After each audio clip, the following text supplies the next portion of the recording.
قال عن جابر رضي الله عنه قال: كنا إذا صعدنا كبرنا وإذا نزلنا سبحنا.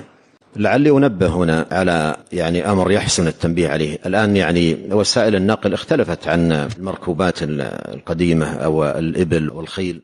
المركوبات الحديثة الآن الطائرة إذا ركب الإنسان ليس الصعود مثل الأول، صعود قليل على الثنايا أو على ارتفاع قليل، وإنما ارتفاع في علو شديد، حتى إن الراكب في الطائر يعلو السحاب، يكون السحاب يكون تحته، يعلو علوا شديدا عن الأرض، ارتفاع شديد عن الأرض. فمن السنة أخذا من هذه الأحاديث: وأنت في الصعود تكبر الله، وفي علوك تكبر الله. ولهذا أقول: من أحسن ما يستحب للراكب للطائرة أن يكثر منه التكبير، أن يكبر الله: الله أكبر الله أكبر الله أكبر.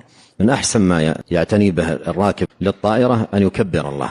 وإذا وصل إلى البلد الذي هو قادم إليه وبدأت الطائرة تنزل هبوط، ماذا يفعل؟ يسبح: سبحان الله سبحان الله سبحان الله. إذا نزل سبحنا. قال: كنا إذا صعدنا كبرنا وإذا نزلنا سبحنا. هذا أيضا في الطائرات، في الصعود وفي علوك في الارتفاع العالي الشديد تكبر الله، ثم عند الهبوط والنزول تسبح سبحان الله.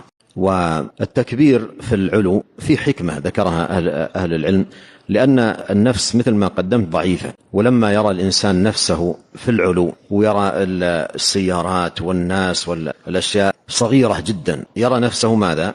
يحس أنه كبير والدنيا صغيرة تحته، فتبدأ نفسه تتعاظم وتكبر، فيطرد عن نفسه هذه بتكبير ربه سبحانه وتعالى: الله أكبر الله أكبر. ومعنى الله أكبر أي لا أحد أكبر من الله، مثل ما قال النبي عليه الصلاة والسلام لعدي لما دعاه إلى الإسلام، قال: وما يفرك من الإسلام؟ أيفرك أن يقال الله أكبر؟ وهل شيء أكبر من الله؟ هذا معنى الله أكبر. هل شيء أكبر من الله؟ أي لا أكبر من الله. قل أي شيء أكبر شهادة؟ قل الله.